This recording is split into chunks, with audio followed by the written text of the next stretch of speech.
Hello friends, இன்றைக்கி நம்ம பார்க்க போகிறது சாக்லேட் கிளாஸில் ஓரியோ சாக்லேட் பார் எப்படி பண்ணுறது அப்படின்னு தான் பார்க்க போகிறோம். ஸோ வாங்க கிளாஸ்க்குள்ளே போகலாம். இன்றைக்கி நம்ம இந்த சாக்லேட் பார் பண்ணுறதுக்கு இந்த மாதிரி சாக்லேட் பார் மோல்டு எடுத்திருக்கேன். இது கூட நம்ம மில்க் காம்பவுண்டு தான் இதுக்கு மெயினானது. ஸோ அது நான் 100 கிராம் எடுத்துருக்கிறேன். ரெண்டாவது 25 கிராம் டார்க் காம்பவுண்ட் எடுத்துருக்கிறேன். 25 கிராம் ஒயிட் காம்பவுண்ட் எடுத்து மெல்ட் பண்ணியிருக்கேன். பட் ஒயிட் காம்பவுண்டை நம்ம ரெண்டாக டிவைட் பண்ண போகிறோம். ஒன்று மில்க் காம்பவுண்டில் பாதி ஊற்றிட்டு பாதி அந்த ஓரியோ பிஸ்கெட்டுக்கு நடுவில் இருக்கிற க்ரீம் எடுத்து இதில் மிக்ஸ் பண்ண போகிறோம். ஓகேங்களா? ஸோ இப்போ நான் இந்த ஒயிட் காம்பவுண்டை பாதி மில்கில் சேர்த்துக்கிறேன். ஓகேங்களா? சரி, நம்ம இந்த மில்க் காம்பவுண்டோட இந்த டார்க்கு ஒயிட் நீங்கள் சேர்த்திங்கன்னா நம்மளுக்கு மார்க்கெட் ஸ்டைலில் இருக்க அந்த ஒரு சில்கியான அந்த டெய்ரி மில்க் சாக்லேட்டோட இது நமக்கு வரும். ஓகேங்களா? ஸோ இப்போ இந்த ஒயிட்டில் இந்த க்ரீமை போட்டு நல்லா மிக்ஸ் பண்ணிக்கோங்க. மெல்ட் பண்ணி எடுத்துகிட்டு அதுக்கப்புறம் க்ரீமை நீங்கள் போட்டு நல்லா மிக்ஸ் பண்ணுங்கள். இந்த மாதிரி ஒரு பேஸ்ட் கன்சிஸ்டன்சியில் இருக்கணும். ரொம்ப லிக்விட் கன்சிஸ்டன்சி வைக்காதீங்க. ஓகேவா? ஸோ இப்போ இது ரெடி பண்ணியாச்சு. இது அப்படியே ஓரம் இருக்கட்டும். ஃபஸ்ட்டு மிச்சம் இருக்கிற இந்த டார்க் காம்பவுண்டை இதில் நம்ம ஆட் பண்ணிக்கலாம். ஸோ மில்க் காம்பவுண்ட் நான் எடுத்திருக்க கம்பெனி 2M கம்பெனி தான் எடுத்திருக்கேன். நீங்கள் 2M இல்லை மார்டி எது வேணாலும் யூஸ் பண்ணிக்கலாம். நீங்கள் பிகினராக இருந்தீங்கன்னா டபுள் பாயிலிங் மெத்தடில் மெல்ட் பண்ணி எடுத்துக்கோங்க. ஸோ இப்போ இது மூணுத்தையும் நம்ம மிக்ஸ் பண்ணிக்கலாம். இப்போ கலரே பாருங்கள், அந்த ஒரு டெய்ரி மில்க் கலரில் சேஞ்ச் ஆகுது பாருங்கள், மார்க்கெட் ஸ்டைலில் இருக்கிறது. ஓகேவா? இப்போது ஃபஸ்ட்டு ஒரு சின்ன கோட் கொடுக்க போகிறோம். அதாவது கோட்னால் நம்ம ஏன்னா இந்த க்ரீம் போடுறோம் இல்லையா, அதனால் முதல்ல ஒரு தின் லேயர் இந்த பாரில் ஊற்றிட்டு அதுக்கப்புறம் நம்ம அதை செட் பண்ணிவிட்டு அதுக்கு மேலே இந்த ஒயிட் க்ரீமாக போட போகிறோம். ஜஸ்ட் இந்த மாதிரி ஊற்றிக்கோங்க. ஓகே,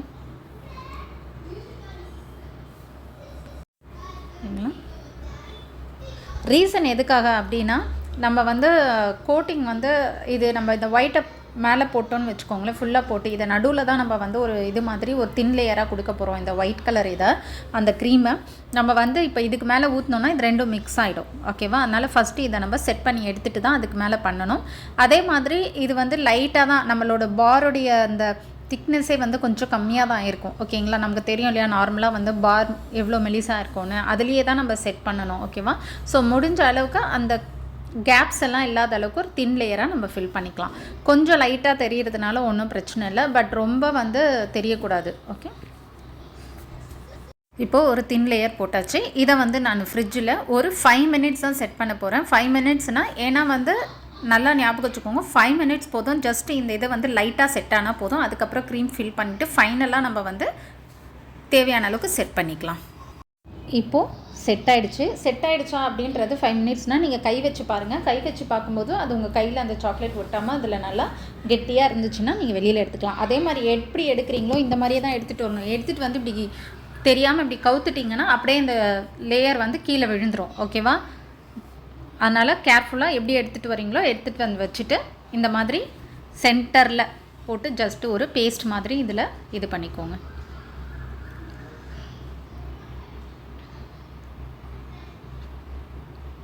ஓகேவா? ரொம்ப கார்னர் போகணுன்னுலாம் அவசியம் இல்லை, சென்டரில் ஃபில் பண்ணிட்டிங்கன்னா போதும். இந்த இந்த இந்த பார் ரொம்ப டேஸ்ட்டாக நல்லாயிருக்கும், இந்த க்ரீம் எல்லாம் சேர்ந்து. இப்போது இது கூட நம்ம குக்கீஸ் இருக்குது இல்லையா, ஓரியோ குக்கீஸு, அதை க்ரஷ் பண்ணி போட்டுக்கோங்க. ரொம்ப பெரிய பெரிய பீஸாக போடாதீங்க, ஜஸ்ட்டு குட்டி குட்டியாக பவுட்ரு கொஞ்சம் க்ரஷ் பண்ணி போட்டால் எப்படி இருக்கும், பவுடரும் இல்லாமல் ரொம்ப கெட்டியாக இல்லாமல் அந்த மாதிரி இதில் ஆட் பண்ணிக்கோங்க. இது ஆப்ஷனல் தான், வேணும்னா இது பண்ணிக்கலாம், இல்லைனா விட்டுடுங்க.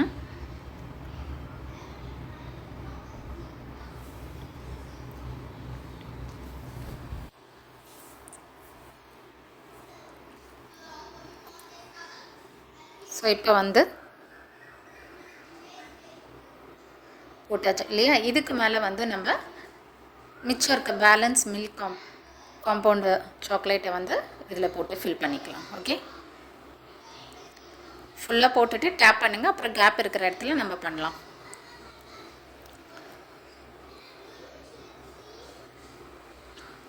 ஜஸ்ட் இப்படி டேப் பண்ணுங்கள். கொஞ்சம் அது செட்டில் டவுன் ஆகும். இப்போ நம்ம கேப் இருக்க இடத்துலலாம் இதை வந்து போடலாம். ஓகே, இப்போது நான் இருக்கிறதெல்லாம் போட்டுட்டு ஜஸ்ட்டு மேலே மட்டும் நல்லா இந்த ஸ்பேச்சுலா வச்சு ஒரு இது பண்ணிக்கிறேன். ஓகேங்களா, இதை வந்து இப்போ நம்ம ஃப்ரிட்ஜில் 15 மினிட்ஸ் நான் செட் பண்ணி எடுக்க போகிறேன். ஏன் 15 மினிட்ஸ்னால் இன்றைக்கி கிளைமேட் வந்து ரெய்னியாக இருந்ததுனால 15 மினிட்ஸே போதும். ஸோ நான் 15 மினிட்ஸ் வந்து இதை ஃப்ரிட்ஜில் செட் பண்ணி எடுத்துகிட்டு உங்களுக்கு எப்படி வந்திருக்கு அப்படிங்கிறத காட்டுறேன். இப்போது செட் ஆகிடுச்சு. ஜஸ்ட்டு இதை வந்து இப்படி பண்ணிங்கனாலே எல்லாம் வெளியில் வந்துடும். இதுதான் வந்து கரெக்டான செட்டிங் மெத்தட். ஓகேங்களா, இங்கே பாருங்கள், சாக்லேட்டும் எவ்வளோ நல்லா ஷைனியாக அழகாக இருக்குது. ஸோ இந்த மாதிரி செட்டிங் டைம் வரும். இந்த மாதிரி எக்ஸ்ட்ராஸ் வருது இல்லையா, ஸோ நிறைய பேர் வந்து பைப்பிங் பேக்லாம் வச்சு யூஸ் பண்ணுவாங்க, சாக்லேட் ஸ்ப்ளிட் ஆகக்கூடாது அப்படின்ட்டு. ஏன்னா அந்த ஷேப்க்காக அப்படியெல்லாம் பண்ணணுன்னு அவசியம் இல்லை. இந்த மாதிரி பண்ணிவிட்டு இந்த மாதிரி சைடில் வரும்போது இந்த மாதிரி நீங்கள் கட் பண்ணி நம்ம ட்ரிம் பண்ணிக்கலாம் ஷேப்புக்கு. ஓகேவா, ஸோ நீங்களும் வீட்டில் ட்ரை பண்ணுங்கள். ட்ரை பண்ணி பார்த்துட்டு எப்படி வந்திருக்கு அப்படிங்கிறத நீங்கள் கமெண்ட் செக்ஷனில் கமெண்ட் பண்ணுங்கள். அதே மாதிரி நம்ம இந்த பேக்கிங்கு இது எல்லாமே நம்ம வந்து அப்கமிங் கிளாஸஸில் பார்க்கலாம். ஓகேங்களா, ஸோ இவ்வளோ தான்.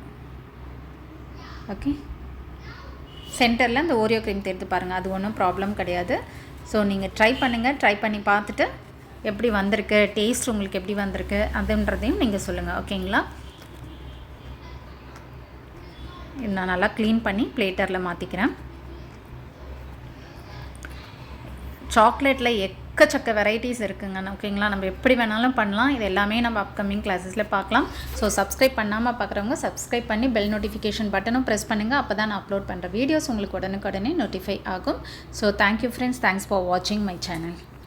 அதே மாதிரி உங்கள் ஃப்ரெண்ட்ஸ் ஃபேமிலி யாருக்காச்சும் வந்து இதில் குக்கிங் பேக்கிங்கில் இன்ட்ரெஸ்ட் இருந்தால் அவங்களுக்கும் என்னோடய சேனல் ஷேர் பண்ணுங்கள். ஸோ அது அவங்களுக்கும் யூஸ்ஃபுல்லாக இருக்கும், உங்களுக்கும் யூஸ்ஃபுல்லாகவும் இருக்கும். ரெண்டாவது, இதெல்லாம் வந்து நல்லா கண்டினியூஸாக ப்ராக்டிஸ் பண்ணுங்கள். ப்ராக்டிஸ் பண்ணால் தான் வந்து எதுவுமே பர்ஃபெக்டாக வரும். அதுக்கப்புறம் தான் நம்ம நெக்ஸ்ட் லெவல் பிஸ்னஸ் பண்ண ஆரம்பிக்கலாம். பிகாஸ் நிறைய பேர் வந்து வீடியோஸ் பார்த்துட்டு உடனே இதை வந்து எப்படி செல் பண்ணலான்னு கேட்குறீங்க. ஃபஸ்ட்டு ப்ராக்டிஸ் பண்ணுங்கள். நம்ம வந்து கரெக்டாக நம்ம வந்து ப்ராக்டிஸ் பண்ணி பர்ஃபெக்டாக இருந்தால் தான் நீங்கள் நெக்ஸ்ட் லெவல் போக முடியும். ஏன்னா நீங்கள் எடுத்த உடனே நம்ம பிஸ்னஸ் பண்ணணுன்னு ஒரு ஒழுங்காக பண்ணுவோம், ஒரு தடவை சரியாக வரல, இதெல்லாம் வந்துச்சுன்னா அப்புறம் உங்களுக்கு தான் வந்து அது ஒரு இதுவாகும். ஓகேங்களா, ஸோ ஃபஸ்ட்டு நீங்கள் வீட்டில் நமக்கு செஞ்சு பாருங்கள். நம்ம வீட்டில் இருக்கவங்களுக்கு செய்யுங்க, டேஸ்ட்டு செக் பண்ணுங்கள். இது எல்லாமே பண்ணி பார்த்ததுக்கப்புறம் உங்களுக்கு கான்ஃபிடென்ட் வரும். அப்போது நீங்கள் வந்து ஸ்டார்ட் பண்ணுங்கள். ஓகேங்களா, ஸோ தேங்க்யூ ஃப்ரெண்ட்ஸ்.